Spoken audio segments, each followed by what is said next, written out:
Hey guys, welcome to our CSI Who Killed Julius Caesar. You should have a packet that looks something like this. And we are going to be doing this kind of like if I had all of the sources hanging up around the room. This is one of those activities where you would have grabbed your clipboards, you would have walked around the room, you could go in whatever order you wanted, and we're basically looking at all sorts of sources, primary, secondary sources that go into our guy Julius Caesar, who was assassinated.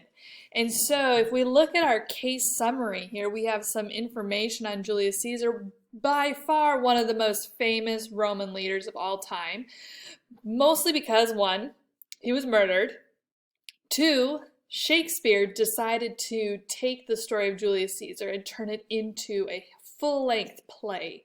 So this was just one of the premier dramas of this moment in history. So if we look at our case summary, it says that born as a member of the patrician elite, Julius Caesar rose to fame in large part because of how he identified with the lower plebeian class. And you read about that earlier on this week about the patricians versus the plebeians. So Caesar quickly became really popular in the Roman Republic. He was elected senator at age 30, and then at 39 he was appointed to the post of military governor of Spain. In 60 BCE, at the age of 40, Caesar was elected for the highest position in all of Rome. He became one of Rome's two consuls. As consul, Caesar expanded Rome's territory into Gaul, allied Rome with powerful neighbors such as France, and worked hard to satisfy the Roman citizens. However, despite his widespread admiration and popularity, Julius Caesar was brutally murdered on the Senate floor on March 15th in the year 44 BC. His death would plunge the Roman Republic into a civil war that would then transform the Republic into an empire. Your responsibility, detective, is to uncover two questions regarding Julius Caesar's assassination. Who murdered Julius Caesar, and why was he murdered? So what we're going to do here is I'm going to pull up the sources, just like if they were hanging up around the room. And I do feel a little bit bad because these are probably some of the hardest reading passages that we encounter all year long. And so I'm going to read through each one. You can also come back to the video, hit pause, examine them for yourselves. On your worksheet packet, you will see up at the top here, it's going to say Station 1, Diary of Augustus Caesar, and then here on our source one, Diary of Augustus Caesar after the assassination. Okay, so you've got questions that go along with each one to kind of help you organize yourself and really pull from these passages. They have some older language in them, kind of just plow through with me here. I'm sorry that I'm not like one-on-one with you guys to help you with some of this reading, but I'll do the best that I can, okay? So you can always come back to the video, rewind, pause, re-examine each of these sources, but I'm going to read through each one and then kind of clarify as we go on, all right? So source 1, Diary of Augustus Caesar after the assassination, March 16, 44 BC. When will they see? The citizens of Rome, all of us, have been tricked by the corrupt Senate. They have conspired to murder my uncle, the great Julius Caesar. In their jealous rage and desire for power, they have killed the one man who has protected Rome all of these years. Where would we be without Caesar, who simultaneously protected us from outside attacks while caring for the Roman poor? Who else would provide free land to Romans who agreed to live on the outskirts of the empire, settling it to secure the land for Rome? Is it time for me to rise to the public's call? Shall I demand the right to rule, to keep Rome on the path of prosperity that my uncle set out for her? I will not, I shall not let Caesar's work be for naught. Our dear republic needs an emperor if it is to survive. So there's source 1. Source 2 is the testimony of military commander and politician Trebonius. And he says, I appreciate Caesar appointing me to the consul position, however, he has gone too far. A few days ago, we in the Senate offered to honor Julius Caesar by deifying him. We wanted to make him a god. There was no greater honor we could possibly have given him. How Caesar acted lost much respect from me on this day. When we presented him with this honor on the floor of the Senate, he refused to even lose his chair. He refused to stand and receive the honor. What nerve this man has! Just who do we think he is? There is nothing one can imagine that would be more insulting.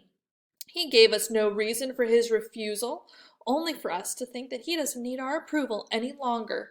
What are we to think? It seems Caesar no longer wishes to consult with the Senate on how to manage the republic. Rome has been a republic for centuries, but he wants to return us to an empire. What are we to do? They wanted to honor him. They wanted to make him a god. He doesn't even stand up from his chair. Source 3 is testimony from one of Caesar's bodyguards. Last week, Caesar fired me along with the rest of his bodyguards. Why wouldn't he want us to protect him? Considering how popular he is, I figured he would want and would need extra protection. He told us that from now on he would be traveling on his own. We insisted that he keep us around, but it's of no use. I don't know what he was thinking. He keeps saying that nobody would risk attack him, since he is so well loved that his murder would plunge Rome into a civil war. He thinks nobody would dare bring this onto Rome. But maybe he's starting to believe this talk that he truly is a god and nobody can hurt him. I have no idea if he's a god or not, but I think it's likely someone may try to hurt him. Maybe Caesar fired us because he wants his privacy. If so, I just hope he stays home. There's many whispers of conspiracy going around, and I have even heard Cassius make threats toward him. Source 4, Plutarch, a Roman historian. This place was destined for the scene of this murder, where the Senate met that day. Cassius, just before the act, is said to have looked toward the great Pompey's statue and silently implored his assistance. But this occasion and the instant danger carried him away out of all his reasonings and filled him for the time with a sort of inspiration. As for Mark Antony, who was firm to Caesar and a strong man, Brutus Albinus kept him outside the house and delayed him with a long conversation on purpose. When Caesar entered, the Senate stood up to show their respect to him, and some came about his chair and stood behind it. Others met him asking for a petition on behalf of the brother Tullius Steimer, for he was in exile, and when he sat down, he refused to comply with their requests.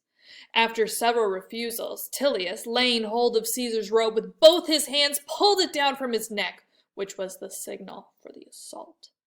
Casca gave him the first cut in the neck, which was not mortal nor dangerous. Caesar immediately turned about, laid his hand upon the dagger, and kept hold of it.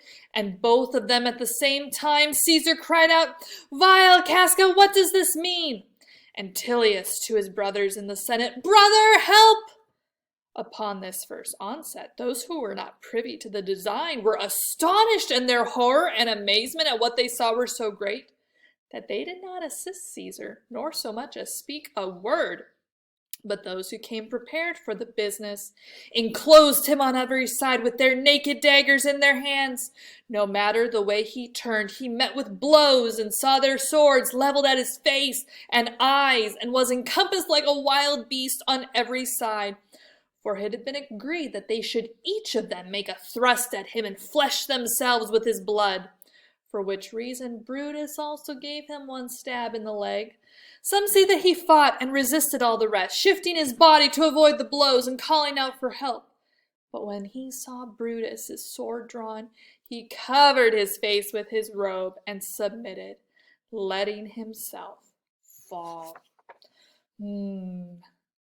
What clues are we getting about this murder?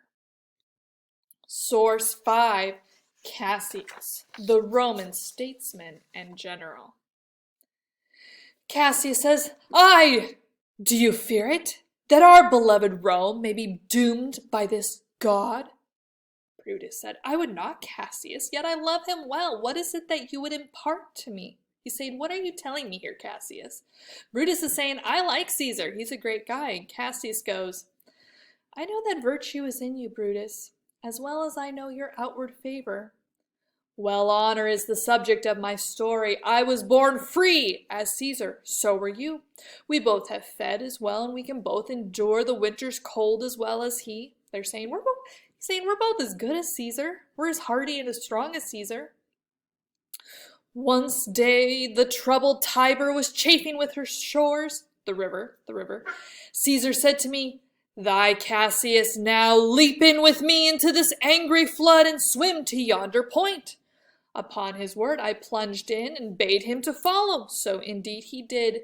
And the torrent roared and we did strike it, and Caesar cried, Help me, Cassius, or I sink. To which I helped him. But why?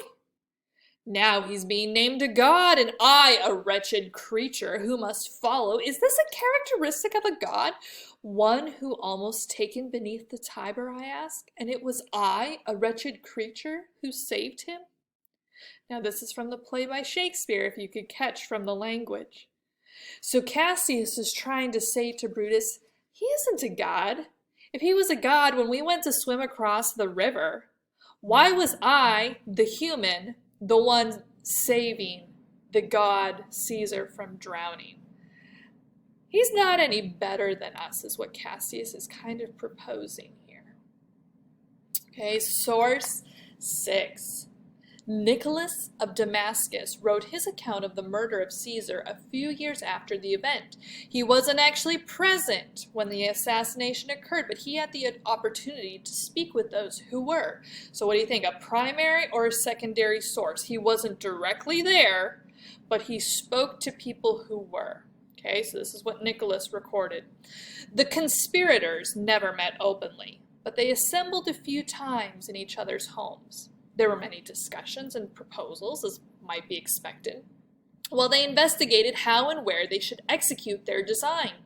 Some suggested that they should make the attempt as he was going along the Sacred Way, which was one of his favorite walks. The Sacred Way was the name of a road.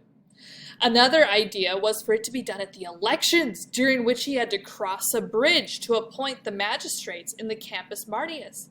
They should draw lots for some to push him from the bridge and for others to run up and kill him. A third plan was to wait for a coming gladiatorial show. The advantage of that would be that because of the show, no suspicion would be aroused if arms were seen prepared for the attempt. But the majority opinion favored killing him while he sat in the Senate, where he would be by himself since non-senators wouldn't be admitted, and where the many conspirators could hide the daggers beneath their togas. This plan won the day. So it almost kind of sounds like the conspirators getting ready to assassinate President Lincoln in U.S. history, right? Like they're coming up with their game plan. They had all these different ideas, and finally, this was the plan they selected. Source 7. Okay. The assassination of Julius Caesar, 44 BCE. In January of 49 BC, remember our years go different leading up to the birth of Jesus, Julius Caesar led his army across the Rubicon River in northern Italy. Roman law stated that no general was allowed to do this, for if his army entered the city of Rome, the soldiers were more likely to follow orders from their general than to obey the laws of the city. Therefore, generals were to leave their armies north of the Rubicon when they entered the city, but Caesar ignored this, and upon him entering the city plunged the Republic into civil war. Within 3 months, Caesar controlled the entire Italian peninsula and had defeated those who remained loyal to the past government led by Pompey. Caesar continued to consolidate his power, and in February 44 BCE, he declared himself dictator for life. His unlawful invasion of Rome and the proclamation of his seemingly infinite rule turned many in the Senate against him. 60 members of the Senate concluded that the only resolution to the problem was to assassinate Caesar. Okay, so if we break this down, they're saying that the soldiers need to stay outside the city. All right, so it's saying um, that Caesar kind of ignored this. He kind of just had this, I am in charge, I do what I want. Yet, like we read at the beginning, he was well loved by the people. He was well loved by the patrician and the plebeian because of, he was just kind of like this guy that all the people appreciated. He had gone conquering and defeating, but now his disregard for the typical rules, right? The typical rules of society. Him kind of coming in like, I am the best. I am dictator for life. That's enough to, like, if someone were to do that in the United States and say, I am president for life, you can't have an election and get rid of me. Psych. People would go, excuse me? Source 8, a transcript of Caesar's final days. Mark Antony says, Caesar, I haven't seen you these last few days, so I came to visit you at your home. Have you thought over my offer to ask the Senate to make you the king of Rome? Julius Caesar says, yes, Mark Antony, and I have decided to take you up on your offer to be king. Mark Antony goes, that's wonderful news. I am glad to hear it. But something here at my home is greatly disturbing me. When I told my wife Calpurnia about going tomorrow, she begged me not to. She cried out about her recent nightmare where I was murdered. Caesar, that was nothing more than a frightening dream. Do not let this trouble you. Well, I had Brutus come to my home last evening to speak with Calpurnia, and he convinced her that she was misinterpreting her dreams. But he said that the dream was a good omen. I agree. So we shall see you tomorrow then? Yes, I will be at the Senate tomorrow. Caesar goes, I still have an uneasy feeling about this day. What if Calpurnia is right and something happens? I hear the knocking. And Brutus goes, Caesar, my friend, I am here to accompany you to the Senate. Brutus, I'm still not sure I should go. Something is gnawing at me. I have a deep fear in my soul. What is it, my friend? I'm disturbed by the frantic pleadings of my wife. I've also received a message from a fortune teller that I should stay home from the Senate. The soothsayer has warned me that something bad will happen. Nonsense, Caesar. Don't be troubled by such things. Hurry! The men await at the Senate to crown you king. We mustn't keep them waiting. Hello, senators. It's so nice to see you all today. But that's all remains of this transcript. Source 9. A letter from Senator Marcus Brutus. Cassius, I have read your plans thoroughly, and I believe we have no choice. It pains me to believe that I shall play a role in my best friend's demise. Caesar trusts me and has been a true friend, but I love Rome even more. I will meet him at his home on March 15th and bring him to the Senate. Here, this unthinkable but necessary crime shall take place. Marcus Brutus. And finally, Source 10. Testimony from Luciano Garofano, the investigator. Let's face it, Caesar was the greatest general, politician, and orator, that means speaker, of his era. It simply isn't possible to believe that he did not know about the conspiracy that was mounting against him. In fact, I believe that Caesar was behind the conspiracy all along. It has been well documented that Caesar was suffering from what appeared at the time to be a mental illness. Members of the Senate, including his friend Cornelius Balbus, commented on the seizures and the memory loss that Caesar would experience from time to time. Perhaps it was epilepsy or even early onset dementia. No matter what it was, the answer is clear. Caesar was sick, and he was not going to be around much longer. A quick death would have been much preferred to Caesar than one where he wasted away. Having the favor of the people, the Roman citizens glorified Caesar. His assassination would lead to his eternal adoration. His adopted son, Octavian Augustus, would also be guaranteed the same positive affection. On the other hand, his mental decline would likely turn Romans against him. Caesar would have lived long enough to be labeled unfit to rule. Is it better to be killed than loved forever, or to live slightly longer to be remembered as senile? The answer is simple. Caesar dismisses his bodyguards when he is ready and then confidently strolls to the Senate when he lets Brutus send him on his way. Lots of interesting insight, right? So, you're going through these sources, you're collecting the information, you're putting together your own pieces of the puzzle, and then finally I want you to give me a conclusion. What are your final thoughts here? So, final thoughts. Who do you think was responsible for the assassination of Julius Caesar? And then, why was he killed?